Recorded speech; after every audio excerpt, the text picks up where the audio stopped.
Inicia a las 5 con Alberto Padilla. Un programa diseñado con el objetivo de llevarte diariamente un tema de actualidad, acompañado siempre de reconocidos editorialistas. De lunes a viernes a las 5 de la tarde por CRC 89.1 Radio. A las 5 con Alberto Padilla. Hola, ¿qué tal? Saludos, bienvenidos a esta emisión de A las 5 con su servidor Alberto Padilla. Muchísimas gracias por estarnos acompañando.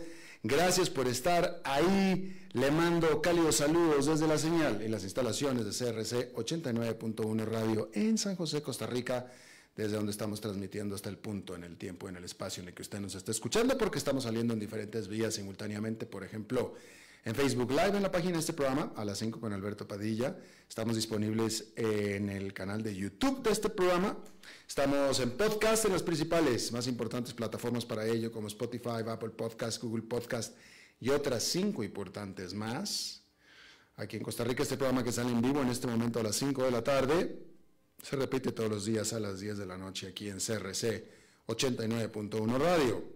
En esta ocasión, como usualmente, me acompaña detrás de los cristales, tratando de controlar los incontrolables, el señor grandioso David Guerrero, gigante, y la producción general de este programa, siempre poderosa también, desde Colombia, a cargo del señor Mauricio Sandoval.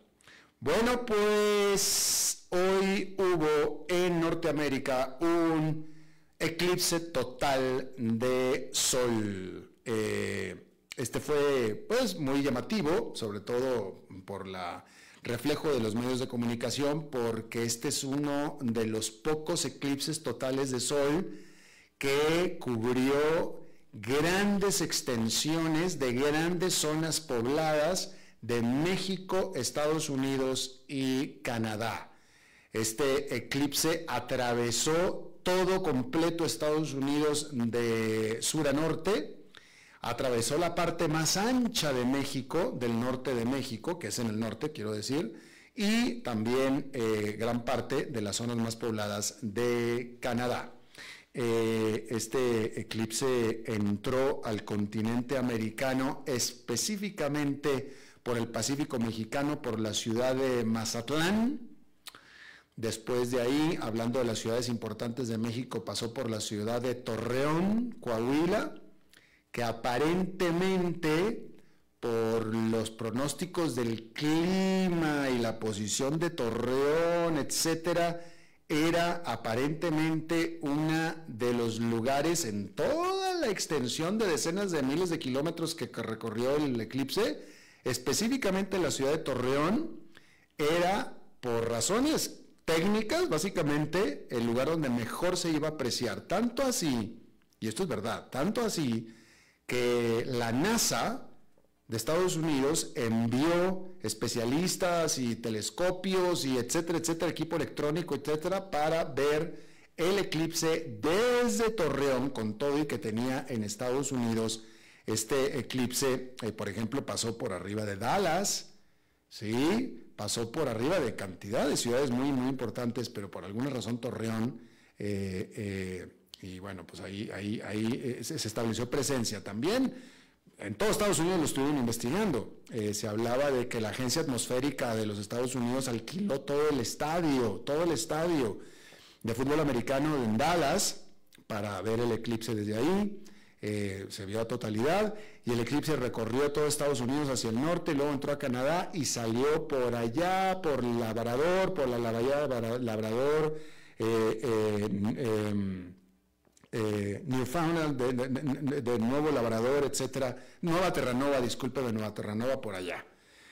Un gran evento, el que se vio en aquella parte. Acá en Centroamérica, pues el que se preocupó y ocupó por verlo, pues lo hizo, pues se vio nada más parcialmente. Aquí en Centroamérica, concretamente en Costa Rica, el año pasado hubo un eclipse. Lo que no me acuerdo si fue total. Eso yo no me acuerdo que era un sábado, me acuerdo que yo estaba, ¿fue total sobre San José, David? Sí fue total, ¿verdad que sí? Ah, bueno, pues ahí está, entonces tuvimos la gran fortuna de disfrutarlo aquí. Si alguien me quisiera decir cuál fue la diferencia, si es que hubo diferencia entre los dos tipos de eclipse, yo creo que eran exactamente lo mismo, más no sé. Me da la impresión, si es que el de aquí de Costa Rica del año pasado fue total, y me dice a mí David Guerrero, que yo le creo, porque cuando a mí David Guerrero me habla, que nunca me habla, pero cuando me habla yo le creo, porque nunca me habla precisamente, dice que aquí sobre San José fue de totalidad. Me acuerdo que se oscureció mucho, me acuerdo, yo estaba afuera, yo estaba en el campo, yo estaba jugando golf, de hecho, y se oscureció bastante, pero me da la impresión, por las imágenes que recibo de la totalidad de este eclipse allá en el norte, que allá se ve más oscuro de lo que yo vi aquí en San José el año pasado, me da la impresión. Entonces me llega la pregunta, uno, ¿acaso son dos diferentes tipos de eclipse? Y dos, si acaso entonces aquí en San José en particular no fue precisamente totalidad, no sé cuál de las dos.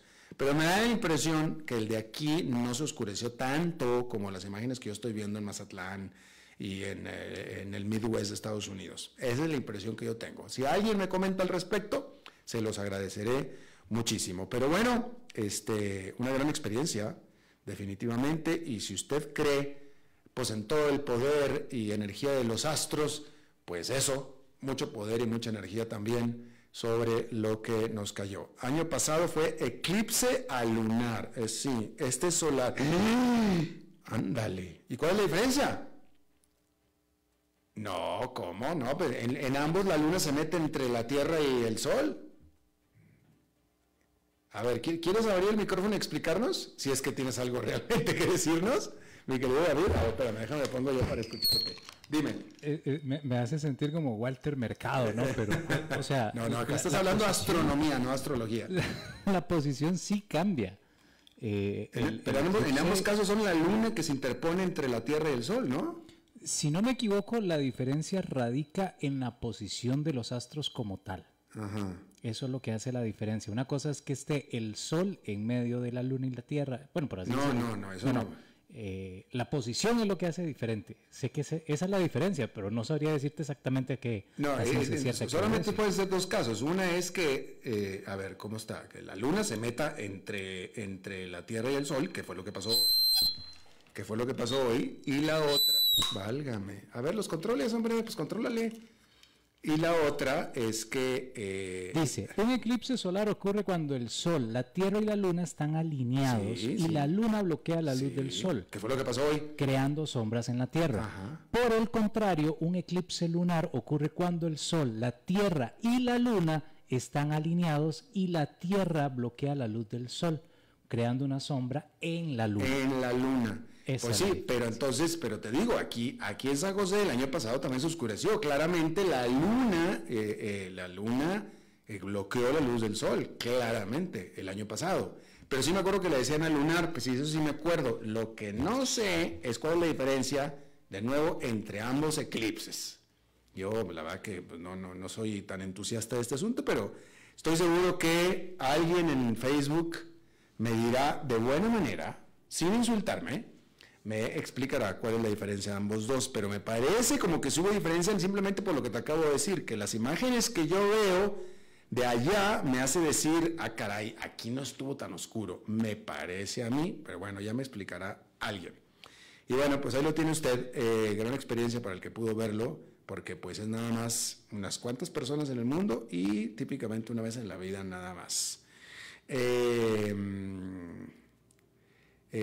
Cada 18 meses aparece este fenómeno en particular y es muy raro que aparezca en áreas tan pobladas como lo que sucedió hoy en este día. Bien, ahí lo tiene usted. Cambiando de tema, hay que decir que el primer ministro de Israel, Benjamin Netanyahu, dijo que ya se estableció una fecha para que termine la invasión israelí sobre la ciudad de Rafah en el sur de Gaza, en donde están aglutinados aproximadamente 1.400.000 palestinos. Benjamin Netanyahu dijo, esto se va a hacer, va a suceder, es decir, que se van a salir de ahí.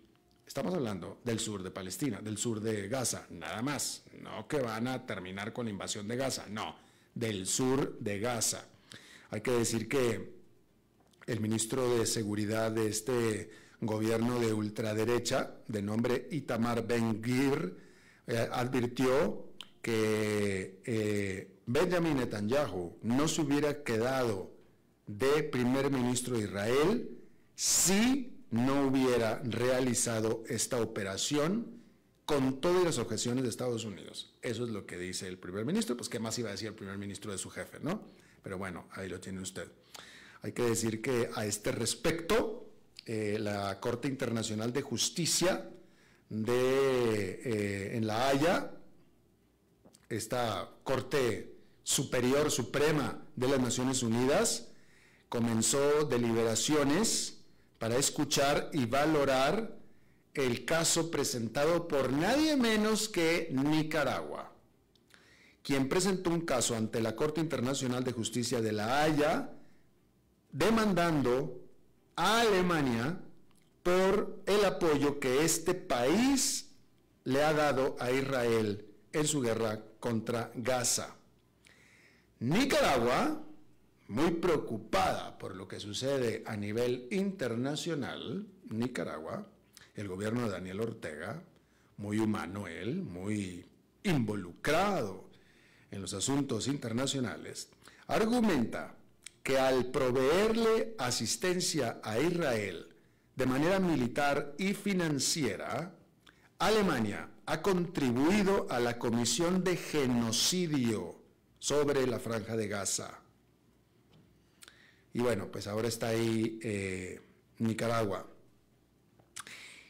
Hablando de esto, ¿alguien se preocupará demasiado? Debería de preocuparse por la asistencia que Venezuela le ha dado a Nicaragua a través de todos estos años de regímenes paralelos, porque esto también es cierto. Venezuela ha estado apoyando económicamente a Nicaragua y ha estado apoyando a que Nicaragua financieramente ha estado apoyando a Nicaragua que Nicaragua permanezca siendo una dictadura no democrática, valga la redundancia, ¿no? Digo, porque si tan ocupado está uno de aquello, pues también hay que estar ocupado del otro, ¿no? Porque yo veo a Nicaragua muy entretenido con lo que está pasando afuera de sus fronteras. Pero bueno, ese es otro tema, ¿no? Pero bueno, felicidades por Nicaragua, que está muy farol de la calle y oscuridad de su casa, ¿no? Claramente.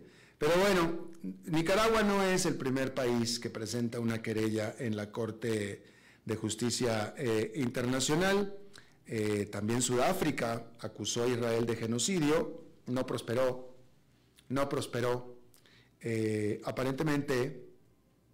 Aparentemente las Naciones Unidas coinciden en la determinación del caso de Sudáfrica, que es muy parecida también a la de Nicaragua. Las Naciones Unidas, pues sí dijeron, bueno, seguramente la guerra o la invasión pudiera llevarse de mejor manera, pero sin embargo, Israel está en su derecho de defenderse y de ir por o en contra de quienes lo atacaron el año pasado. Esa fue la determinación. Seguramente van a llegar a la misma conclusión en este caso también. Bien, ahí lo tiene usted. El principal productor de microprocesadores del mundo, TSMC o TSMC, anunció sus planes de construir una tercera planta productora de semiconductores en el estado de Arizona. Es la tercera en Estados Unidos. Esta firma taiwanesa recibirá cerca de $6.600 millones en subsidios por parte del gobierno estadounidense para establecer esta planta. 6.600, pues ¿cuánto va a costar la planta? ¡Qué bárbaro! ¿Cuánto va a costar la planta? Si le va a recibir $6.600 millones para subsidios por esta planta, pues ¿cuánto cuesta la planta? Normalmente con 1.000 millones ya estás construyendo una tremendísima instalación, pero bueno, esos detalles no se tienen. Hay que decir que claramente TSMC está incrementando sus inversiones en Estados Unidos a un total de $65.000 millones. Pero fíjese estas cifras, ¿sí? Con esta inversión total, TSMC está aumentando sus inversiones totales a $65.000 millones. $65.000 millones. Es decir, el gobierno de Estados Unidos le está subsidiando el 10% de esta inversión. Me parece un tremendo subsidio, súper subsidio, ¿no? ¿Por qué lo está haciendo Estados Unidos? Bueno, porque está buscando desesperadamente expander su producción doméstica de microprocesadores. Sin embargo, ha tenido retrasos, no ha sido todo lo rápido que ha querido por problemas laborales y burocráticos. Y por eso es que TSMC no ha podido establecer estas plantas y esta presencia tan rápido como ha querido. ¿Sí? Hay que decir que la secretaria del Tesoro de los Estados Unidos, Janet Yellen, dijo que su país, en su relación con China, está en una mejor posición en este momento. Esto lo dijo al concluir su gira de 6 días por China. Allí, Janet Yellen discutió la estrategia económica de China con el primer ministro del país, Li Qiang, y otros oficiales también de alto nivel. Estados Unidos ha estado preocupado porque China ha estado expandiendo las exportaciones, sobre todo de tecnología verde, para tratar de compensar, eso se cree, por la caída en la demanda doméstica, y así entonces afectando a los rivales internacionales. Es decir, estas plantas chinas en general, China siempre ha tenido una vocación exportadora, ¿no? Pero al ir explotando la demanda doméstica, pues digamos que estas plantas exportadoras podían entretenerse, concentrarse en satisfacer la demanda doméstica. Y bueno, eso a beneficio de las empresas a nivel internacional, ¿no? De los competidores. Pero como la demanda doméstica se ha caído, entonces esta es la conjetura y el temor de Estados Unidos, que entonces al querer seguir con su ritmo y aprovechar su capacidad instalada, estas empresas chinas lo que están haciendo es, bueno, entonces vámonos hacia el exterior, hay que mandar producto, y esto está causando pues muchos problemas para productores en todo el mundo, ¿sí? Y bueno, ahí lo tiene usted. La producción industrial de Alemania, siendo la economía más grande de Europa, aumentó por un 2,1% mensual en febrero, tratándose de su segundo aumento consecutivo. Sin embargo, hay que decir que con estos niveles la producción permanece por debajo de los niveles prepandémicos, indicando que el sector de manufactura, el poderosísimo, importante sector de manufactura alemán, todavía tiene muchos problemas. Hay que decir que de las economías ricas del mundo, Alemania es la que peor desempeño tuvo el año pasado. De hecho, se contrajo por 0,3%, agobiada por altos costos de energía y una baja demanda doméstica, y también problemas en su sector exportador en general. Bueno, una noticia que era esperada en Estados Unidos, y era lo que tenía que decir Donald Trump respecto de su posición respecto del aborto y las leyes de aborto. Y ya por fin Donald Trump se manifestó. ¿Y de qué manera se manifestó? Bueno, dijo que las leyes de aborto, Donald Trump dijo que las leyes de aborto deberían de ser determinadas y decididas por cada estado de la Unión Americana. Y esto se dio después de muchos meses de espera y de conjeturas sobre su posición a este respecto. En una publicación en redes sociales, el expresidente Trump dijo que los abortos deberían de ser permitidos en algunas circunstancias excepcionales. Esta decisión se cree que podría ayudar a los demócratas porque en recientes encuestas, 81% de los estadounidenses dijeron que los abortos no deberían ser manejados ni deberían ser asunto del gobierno. El 81% de los estadounidenses. Hay que decir que fue durante la presidencia de Donald Trump cuando, por incitación del gobierno de Estados Unidos, la Corte Suprema de Justicia derogó la famosa ley Roe versus Wade, que daba y protegía el derecho a las mujeres al aborto, y fue durante su presidencia. Y ahora que quiere volver a ser presidente, era importante conocer cuál era su posición a este respecto. Y bueno, esa fue ya su posición. Quería yo comentarle que, fíjese esta nota de Jamie Dimon. Jamie Dimon es el presidente del JP Morgan. El JP Morgan es el banco más grande de Wall Street, banco de inversión. Es el banco más grande del mundo, pero no es un banco de primer piso, es un banco de segundo piso, es un banco de inversión. Y su presidente, Jamie Dimon, se ha convertido en alguien referencial, en alguien muy, muy influyente. Y bueno, vaya, si tú eres el presidente del principal banco del mundo, pues ya tienes una voz y lo que digas es importante, ¿sí? Y Jamie Dimon no es que hable poco, él continuamente se comunica y pues tiene mucha influencia con lo que dice, ¿sí? Por tanto, se ha convertido en uno de los líderes de negocios más influyentes del mundo. Y en su carta anual a los accionistas habló acerca de la inteligencia artificial.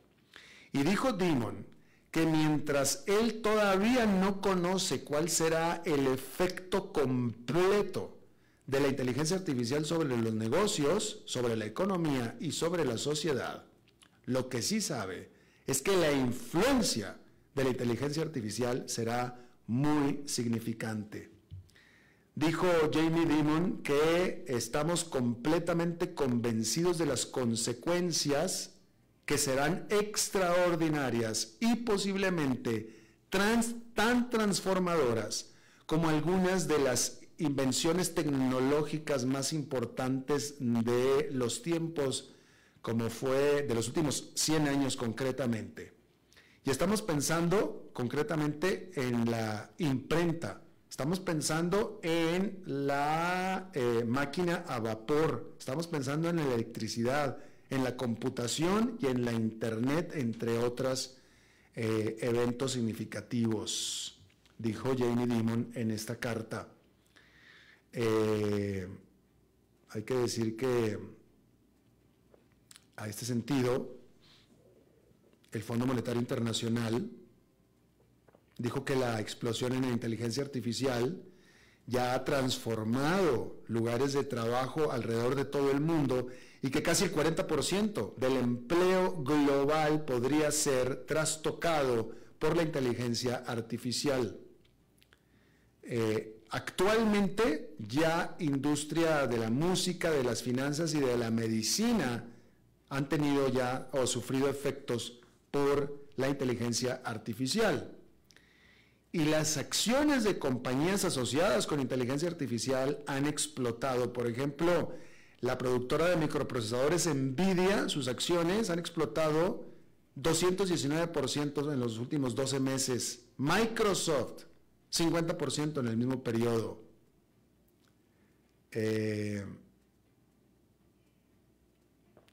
Dijo Dimon que a través del tiempo anticipamos que está hablando de Jamie Dimon, estamos hablando de JP Morgan, anticipamos que nuestro uso de la inteligencia artificial tiene el potencial de aumentar virtualmente cada trabajo, así como impactar nuestra composición de la fuerza de trabajo. Probablemente pueda reducir la cantidad de trabajos en ciertas categorías o roles, pero también seguramente se van a crear nuevas líneas de trabajo también. Solamente JP Morgan incluye actualmente más de 2,000 expertos en inteligencia artificial y aprendizaje de las máquinas. Y este banco recientemente anunció una nueva posición de jefe de datos y análisis, y que va a estar con un lugar en el comité de operación. O sea, un puesto muy, muy elevado. ¿Sí? Dimon también reconoció los riesgos que pueden venir con la inteligencia artificial. Él escribió en la carta que ya nosotros o ustedes pudieron ya estar conscientes y haber notado que hay algunos actores negativos que están utilizando inteligencia artificial para tratar de infiltrar compañías y sus sistemas y robar dinero y propiedad intelectual, o simplemente causar interrupciones y daños. Hay que decir que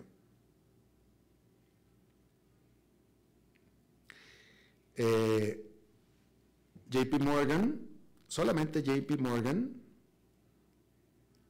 que es el banco estadounidense más grande por sus activos, está invirtiendo $15 mil millones al año y emplea a 62,000 personas, nada más, 62,000 personas nada más en tecnología, en parte dedicadas a fortificar las defensas en contra de cibercrímenes.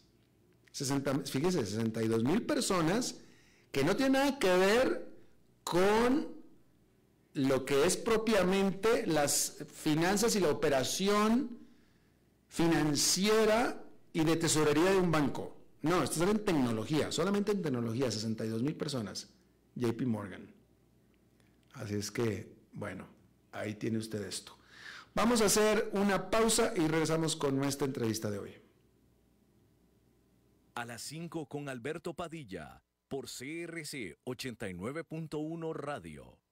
Ok, ya te has reído con nosotros, has aprendido con nosotros y nos hemos conocido más. Pero es hora de ponernos serios. El mejor momento para invertir fue hace 10 años y el segundo mejor momento para hacerlo es hoy. Entra a transcomer.com, convertite en un inversionista y transforma tu destino. Transcomer, puesto de bolsa de comercio. Construyamos juntos su futuro. Somos expertos en eso.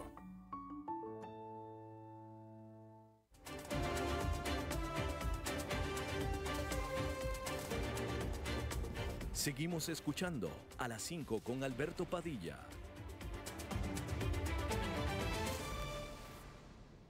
Bien, muchísimas gracias por continuar con nosotros. Quiero comentar con usted dos notas, bueno, no, una nota que salió hoy en CNBC y luego me hizo recordar algo parecido. La nota de CNBC, muy interesante, está una entrevista que le habían hecho ellos a esta persona que se llama, ¿cómo se llama él? Él es un empresario, Scott Galloway. Scott Galloway es un profesor de mercadotecnia en la Universidad de New York Stern, bueno, en la Universidad de New York, en el Stern School of Business, ¿sí? Y en el 2005 él comenzó la empresa L2 Inc., que es una empresa de investigación y que ahora es una empresa de consultoría en inteligencia y ayuda a las marcas a mercadear a sus audiencias en línea, ¿sí? Y bueno, es una empresa que vende más de $130 millones, cuando menos en cifras del 2017. Es alguien muy, muy exitoso. Y bueno, pero él habla de que si él pudiera darle, el mejor consejo que pudiera darle a sus hijos propios de 13 y 16 años es sobre cómo ser competitivos en el ambiente laboral actual y que pudieran permanecer competitivos por el resto de sus carreras, es el de ser buenos comunicadores. ¿Sí? Eso es lo que dijo él a una entrevista CNBC, y él hablaba, bueno, continúa la nota hablando de a qué se refiere él, ¿no? Él habla de que, por supuesto, bueno, él habla de las habilidades blandas y las habilidades duras, y de la importancia, pero él habla de la importancia de que sí, claro, hay que conocer la inteligencia artificial y todo, pero si no la puedes comunicar, pues no, entonces no sirve de mucho. Yo aquí le he hablado acerca de la importancia de la comunicación. Un ejemplo que a mí me encanta utilizar, por ejemplo, es el de los doctores, ¿no? Usted en su localidad donde usted vive, usted escucha recurrentemente, no, es el mejor cardiólogo, es el mejor dentista, es el mejor endodoncista, es el mejor gastroenterólogo. Y claro, seguramente es muy buen doctor cada uno de ellos. Pero hay muchísimos otros igual de buenos doctores, pero que no se habla de ellos.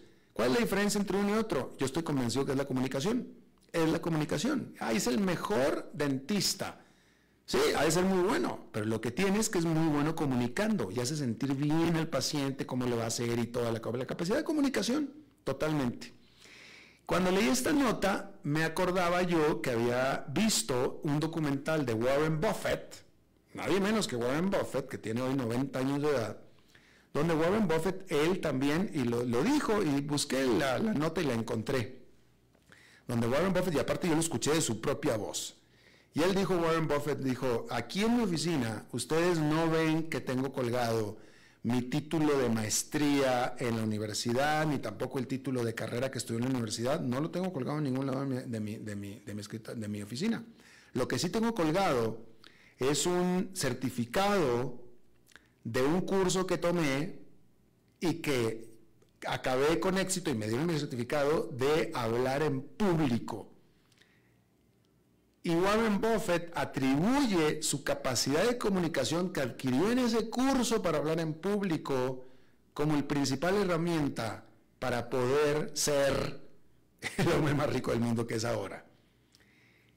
Y bueno, cuando alguien habla de un gran vendedor, oiga, usted conoce gente que vende seguros de auto, y son ricos. Hay gente que vende casas, que se hacen ricos. Hay gente que vende multinivel, hay gente que vende multinivel, y se hacen ricos. ¿Por qué? Porque son muy buenos vendedores. ¿Quién es el mejor vendedor? El mejor comunicador. Y al final, todos somos vendedores. Todos somos vendedores de lo que hacemos. Entonces Warren Buffett, él básicamente lo que está diciendo es que él lo que le ayudó ese curso de comunicación, de cómo hablar en público, es vender lo que él produce, que es investigación sobre empresas y acciones, etcétera, etcétera. Conseguirse inversionistas. Y eso es lo que él vendió. Y eso es, él agradece su capacidad de comunicar como su principal razón por la cual está donde está. Y es el consejo de este otro que daba este otro hombre millonario sobre el consejo que le daba a sus hijos y por tanto a cualquier otro, ¿no? La capacidad de comunicar.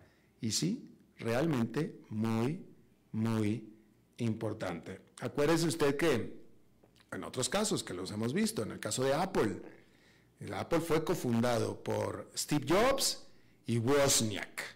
Wozniak era el cerebro realmente de Steve Jobs, era de Apple. El que creaba los aparatos, todo era Wozniak. Jobs tenía la capacidad de mercadotecnia, de comunicar. Y después el que pasó a número uno fue Jobs, fue el que se quedó con todo y fue el que la cara visible. Pero el verdadero tecnólogo detrás de Apple fue Wozniak. Era Wozniak. Jobs no sabía mucho de aparatos, él sabía de mercadotecnia, de comunicación. Bueno, es lo que quería comentar con usted. Bien, vamos a cambiar totalmente de tema. A ver, David, sí, por favor, bájale un poquito. Gracias, muy amable. Vamos a cambiar totalmente de tema. El viernes, como usted sabe, el gobierno de Ecuador, el presidente de Ecuador tuvo a bien tomar la decisión de romper la ley totalmente y allanar la embajada de México en Estados Unidos para sacar de ahí a el ex vicepresidente de Ecuador, quien estaba ahí pidiendo asilo, se había refugiado ahí para pedir asilo y estaba pues a punto de que saliera su asilo político, pero él estaba refugiado y México le había dado refugio en la Embajada de México en Quito. El viernes el presidente Noboa dijo, allano eso, punto, y sacó a la fuerza a este ciudadano ecuatoriano. Como usted sabe, y ya se ha pasado todo el fin de semana, esto es totalmente ilegal porque una embajada en un país es territorio del país de la embajada. Entonces, para todo fin práctico, Ecuador invadió México a la fuerza para ir a secuestrar a alguien que estaba dentro del territorio mexicano. Así, literalmente eso fue lo que fue, ¿sí? Obviamente esta medida ha contado con la condena de todo el mundo. Y bueno, a nivel internacional se habla de este asunto, obviamente, ¿no? Pero pues yo estoy convencido, y esa es la primera pregunta que le vamos a hacer a nuestro buen amigo Esteban Santos, que está con nosotros desde Quito, Ecuador.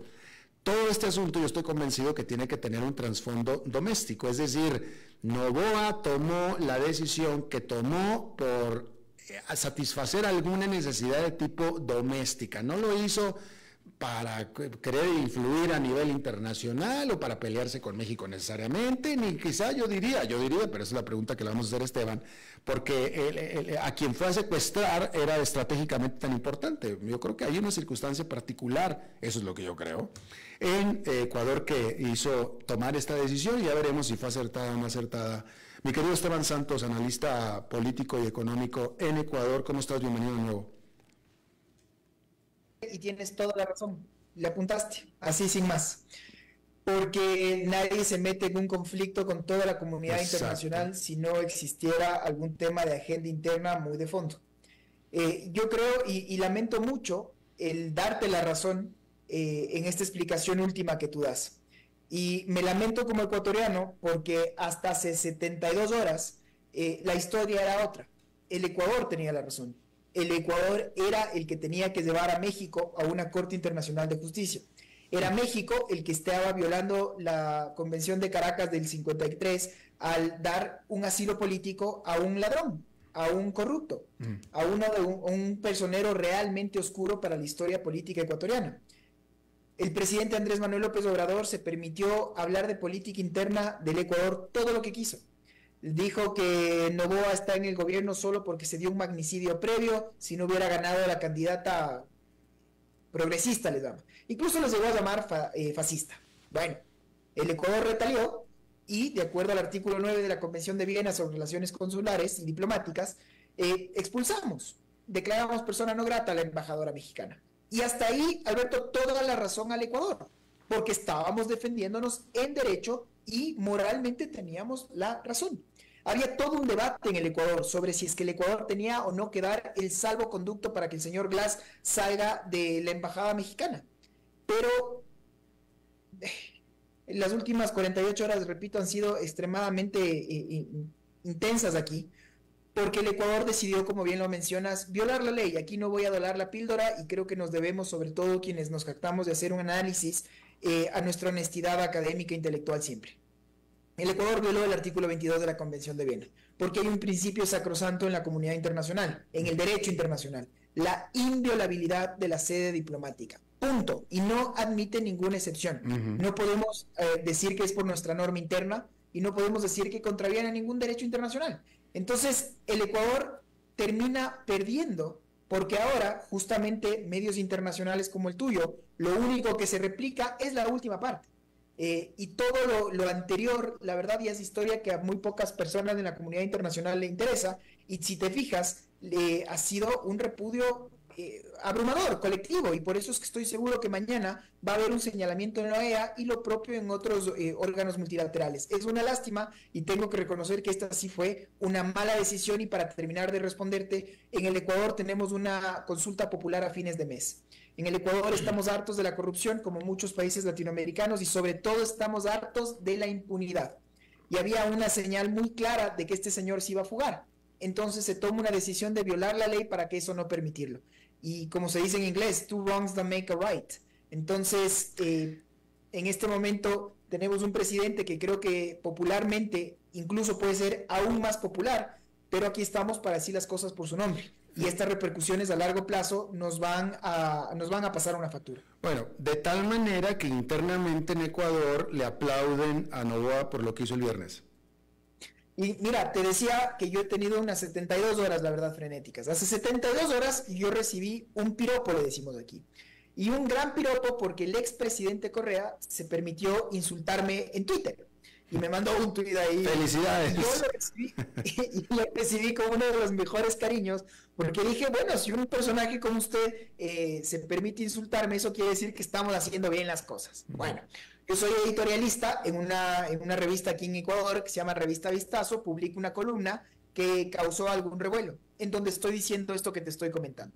Y si tú te fijas, en el Ecuador volvimos de estos juegos de suma cero. O estás con el presidente o estás en contra. O eres correísta o anticorreísta, nuevamente en el Ecuador. Y entonces pasé de ser insultado por este expresidente a que me digan acérrimo y ferviente creyente de esta ideología del socialismo del siglo XXI y demás, porque no estás del lado de este presidente. Entonces, concluyo con esto, estimado Alberto, que creo que, insisto, quiero que le vaya bien al gobierno. Quiero un éxito, paz y prosperidad para mi país. Y por eso creo que estoy en la obligación de decir a las cosas por su nombre. He sido extremadamente crítico con la canciller actual en funciones porque es su principal asesora en política exterior. Y si no hay alguien que le pare a un presidente y le diga, señor, eso usted no lo puede hacer, porque si no, por último, yo doy un paso al costado. Pero esta es una de las líneas rojas que jamás se han cruzado, que simplemente no existe un precedente, que se ha dicho, pero es que el dictador, el señor Castro, lo hizo en 1981. A lo que respondo, por Dios, nos queremos comparar con Cuba. Y encima estamos hablando de un evento en donde terroristas ingresaron a la sede diplomática del Ecuador en La Habana y pues la fuerza pública entró y los desalojó. No tiene nada que ver con un Estado simplemente violando esta convención, que eso es lo que ha hecho el Ecuador, y te repito, con mucha pena, ya nadie habla de todo el antecedente. Ok, de acuerdo, yo estoy de acuerdo, pero para lo que él, o sea, Noboa, el presidente de Ecuador, tiene una visión de túnel, a él le importa su nivel de popularidad dentro del país, no le importa lo que piense nadie afuera, él quiere aparentar ser un presidente fuerte dentro de Ecuador, decidido, etcétera, con decisión, bla, bla, bla. ¿Lo logró? Internamente yo me atrevo a decirte que sí. Entonces le salió bien. Entonces, o sea, si uno es maquiavélico para lo que quiere, que es, yo quiero ser un presidente fuerte, un Nayib Bukele dentro de Ecuador, popular, y etcétera. A eso iba. Fíjate tú cómo esta idea de Bukele ha calado y ha calado hondo en toda la América Latina. Porque uno tiene que decir las cosas por su nombre. Han habido violaciones sistemáticas en El Salvador, yo no tengo dudas de aquello. Y también tengo que reconocer que los salvadoreños están regresando a su país y no están saliendo de su país. Hoy día es el país más seguro de toda la región y son indicadores que uno no puede dejar de reconocerlos. Bueno, en el Ecuador, muy fervientes, porque estamos teniendo, recuerda que el Ecuador todavía está viviendo un CANI, el conflicto armado no internacional. Por primera vez en nuestra historia, el gobierno le declaró la guerra al crimen organizado. Entonces, hay sectores del país, sobre todo las zonas periféricas que tienen costa, donde están los puertos, que están teniendo episodios de violencia muy importantes. Y entonces, claro, la gran mayoría de los ecuatorianos de bien quieren paz, quieren estabilidad, quieren tranquilidad y quieren un liderazgo. Ahora, un liderazgo a toda costa, porque si yo le pregunto, Alberto, a cualquier ecuatoriano de calle, ¿sabe lo que dice una convención de 1954? Probablemente no solo que me diga que no, sino que quién le importa. Lo único que le interesa es que estos delincuentes no pudieron fugar del Ecuador. Entonces deberíamos estar conversando por qué México se le ocurre estar dando cobijo a estas personas, pero claro, esa decisión tan errada, lo único que ha hecho es que la prensa internacional haga eco de este último hecho. Claro, claro. Ahora, yo quiero comentar contigo otra arista desde el punto de vista de alguien externo, vamos a decirlo así, ¿no? O sea, claramente hay un consenso internacional mundial de que Ecuador se rompió la ley completamente y lo que hizo es totalmente injustificado. Como tú dices, no hay la ley, el acuerdo de Viena, los acuerdos de Viena no hay excepciones. O sea, una embajada es territorio extranjero para un país, aunque esté en ese país. Es territorio totalmente extranjero, no puedes invadirlo. Punto, se acabó, no hay excepciones, no importa quién está dentro, no importa. Pero sin embargo, y esto lo reflejé yo en X, o sea, en Twitter, condenando totalmente lo que hizo Ecuador, esto también es reflejo, desde mi punto de vista, no estoy esperando que estés de acuerdo conmigo, pero viéndolo en otra arista, esto también es reflejo de la poco respeto, ya ni se diga el miedo, porque no es miedo, poco respeto que ha traído López Obrador a México. Porque esto con otro presidente anterior, por más que se le haya criticado, jamás nadie se hubiera atrevido a invadir la embajada de la segunda economía más grande de América Latina. Y acá Noboa dijo, por mis nueces lo hago, y lo hizo. Pero es el reflejo también, de nuevo, del poco respeto que ha traído a México López Obrador, lo tengo que decir. Mira, una presa fácil, digámoslo así, un premio fácil. Mira, si tú te fijas, la política exterior mexicana se ha peleado con demasiados países. Exacto. Y todos los países que no son de izquierda, básicamente. Y por eso te decía que si teníamos esta conversación hace 72 horas, yo estaría haciendo un discurso férreo de por qué jurídicamente el Ecuador es el que debería llevar a México a un tribunal internacional. Está claro que el gobierno de turno aquí en el Ecuador sopesó su consulta popular de fin de mes, porque aquí en el Ecuador, y creo que en muchos países latinoamericanos es la misma historia, más que la consulta popular es una consulta de popularidad al presidente de turno. Me cae bien, voto a favor, me cae mal, voto en contra. Para darte un ejemplo, estamos votando por la extradición de delincuentes y narcotraficantes. Esa exacta misma pregunta la planteó Guillermo Lasso y perdió. Y ahora los indicadores dicen que va a pasar, porque estamos votando por la popularidad del presidente. Entonces, estos temas de política exterior probablemente el común mortal no tenga idea. Lo que también lamento es que no están claros de las fuertes repercusiones que eso va a tener a la vida y sobre todo a la convivencia pacífica, pero todo el ambiente de negocios que se va a ver mermado, como tú muy bien lo dices, con la segunda economía de toda la región y con quienes hemos sido desde siempre un país hermano que no puede ser de otra forma. Esto a cambio de la detención de una sola persona, eso es algo que se tiene que poner sobre la mesa. Claro. ¿Y qué va a pasar? Esta persona, a ver, Glass apellida, ¿no es cierto? Jorge Glass. Glass. Él ya había estado en la cárcel. ¿Por qué salió de la cárcel para refugiarse en la Embajada de México si ya estaba en la cárcel? Esa es la pregunta de todos los ecuatorianos. En este caso, mira, aquí en el Ecuador tenemos una fiscal general que tiene creo que es la funcionaria con mayor aceptación que tiene el Ecuador. Y esta señora abrió y destapó una olla de grifos. Y en esta olla de grillos hay dos casos, uno es de Metástasis y el otro Purga. Y en este caso Metástasis, que creo que está también armado, se demostró hasta dónde llegó a permear el crimen organizado. Y se demostró que un narcotraficante pagó desde la cárcel $200,000 al juez que juzgó sobre el habeas corpus del señor Glass. Entonces sale con una sentencia de un juez comprado. Ese juez hoy día está preso y salió de su cargo. Pero entonces, claro, por eso es que el común ecuatoriano dice, es que esto es un desastre, esto no puede seguir así. Y por eso lo que se quiere es este golpe de timón y otra vez el líder, el hombre fuerte que patea el tablero. Bueno, pero aquí hay unas repercusiones muy fuertes. El Ecuador tenía toda la razón hasta anteayer. Toda sin más. Hoy día y mañana en la OEA solo vamos a hablar nada de lo que te estoy comentando, del tema de los epítetos de López Obrador, de cómo se estaba dando un asilo y cómo es posible que México se preste para esto a un delincuente, pero ahora solo estamos hablando de las imágenes que recurrieron al mundo. Y ese es algo que el Ecuador va a tener que tomar nota para siempre, y esto es algo que yo personalmente, si bien me queda claro que es el presidente el que toma la decisión, gran parte de esta carga la tiene la ministra de Relaciones Exteriores, a cual yo con mucha pena digo no ha estado a la altura del cargo. Última pregunta, ¿necesitaba Noboa, o sea, tan mal iba Noboa que necesitaba un golpe desesperado como este, tan mal iba en términos populares y de apoyo popular en Ecuador? No, al revés, es uno de los presidentes más populares en la región. Y en el Ecuador seguimos hablando, como te decía, esta lógica Correa-anticorrea, y el señor ya dejó de ser presidente hace 14 años. Su partido, la RC5, Revolución Ciudadana se llaman, sigue siendo la principal fuerza opositora hoy por hoy en la Asamblea.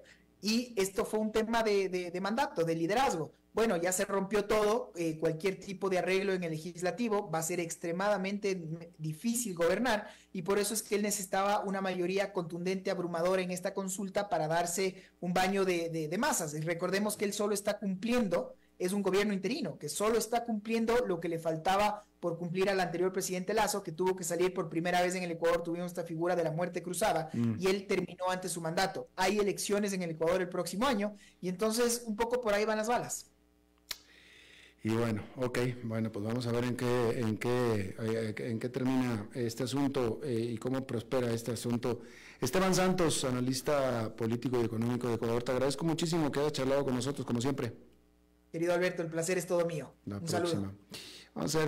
Vámonos directo, es lunes y vamos a cerrar el programa hablando de bienes raíces con nuestro experto en la materia, Eugenio Díaz. ¿Cómo estás, Eugenio? Alberto, muy buenas tardes, ¿cómo te va? Bien, saludos a ti y a todo tu auditorio. Bienvenido. Gracias, Alberto. Bueno, el día de hoy quiero yo comentarles que vamos a estar hablando en los diferentes lunes sobre lo que está pasando en los demás países de América, de Centroamérica, de Sudamérica y de Norteamérica en cuanto a los bienes raíces. El día de hoy quiero dedicar estos minutos de esta sección a Venezuela, un país que todos sabemos la dificultad que está viviendo, y aunque en el país no se dispone de una estadística inmobiliaria confiable, por razones obvias, algo real significativo, existen los propios métodos para poder saber cómo se encuentra ahí. Entonces, ¿qué pasa en Venezuela con los bienes raíces? Con un ingreso promedio tan bajo al mes para los trabajadores del sector privado, estimado Alberto, pues es prácticamente imposible que estas personas, los venezolanos, puedan acceder a una vivienda cuyo costo, por ejemplo, pueden encontrar desde 20, 25 o 30 mil dólares.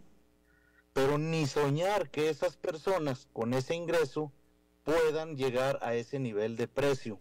Es por eso que la inmensa mayoría de la población venezolana hace pues casi inalcanzable el objeto de poder tener una casa propia en estos momentos. Todos lo sabemos y todos lo hemos, o por lo menos si no lo sabemos, pues lo estimamos, y tiene toda la lógica, porque a pesar de que esta situación tan difícil que viven nuestros hermanos venezolanos, existen algunas oportunidades, Alberto, en el sector inmobiliario para pocos, y lo voy a decir entre comillas, pocos afortunados que pueden en este momento comprar o invertir en bienes raíces en Venezuela. Una de ellas es la posibilidad, por ejemplo, de comprar viviendas en zonas residenciales, con lo que muchos sueñan y que ahora es posible hacer realidad a precios muy, muy, muy por debajo de su valor real. Porque este país, bueno, hay una frase que manejan en ese país, que es la expresión popular de mango bajito. Así es que igualmente esas oportunidades para las personas que lo pueden hacer, lo pueden adquirir en oficinas, en locales comerciales, naturalmente en vivienda, a precios sumamente bajos y en ubicaciones con excelente calidad urbanística y que pueden contribuir en un futuro a un retorno de la inversión. Pero ¿quién se anima en estos momentos a invertir, aunque sea esa cantidad para una casa? Es muy difícil. Así es que, en pocas palabras, al faltar créditos hipotecarios en Venezuela, al no haber poder adquisitivo y al haber temor en cuanto a la estabilidad naturalmente del país por todo lo que han vivido, pues es un mercado inmobiliario que no se vislumbra con perspectivas de recuperación o crecimiento. Así es que esta realidad no va a cambiar por un largo tiempo, estimo yo, las repercusiones que tiene el mercado inmobiliario en este país. Es el tema, el comentario de hoy, estimado Alberto, y bueno, estaremos en los siguientes lunes hablando de otros países. Pero en este caso, ¿tú recomendarías en alguna circunstancia una inversión, o no una inversión, una compra de bienes raíces en Venezuela? Yo no lo recomiendo, Alberto, no lo recomiendo, a pesar de que conozco personas costarricenses que han ido a Venezuela y han comprado propiedades de 20, 30, 40 mil dólares, sumamente económicas, propiedades en desarrollos habitacionales muy buenos, pero aún así yo no lo recomiendo porque no hay estabilidad política en el país. Ya. Eugenio Díaz, ¿tu programa de los sábados? Mi programa de los sábados, Club Inmobiliario Radio. Los espero a ti y a todo tu auditorio a escucharnos por esta misma emisión 89.1 Radio los sábados de 1 a 2 de la tarde, donde hablamos de las tendencias del sector inmobiliario, tanto nacional como internacional. 1 hora cada sábado de 1 a 2 de la tarde. Bueno, pues Eugenio Díaz, muchísimas gracias. A ti, Alberto, que tengas tú y todo tu auditorio una excelente semana. Igualmente para ti. Y eso es todo lo que tenemos por esta emisión de A las 5 con su servidor Alberto Padilla. Muchísimas gracias por habernos acompañado. Espero que termine su día en buena nota, en buen tono, y nosotros nos reencontramos en 23 horas. Que la pase muy bien. A las 5 con Alberto Padilla fue traído a ustedes por Transcomer.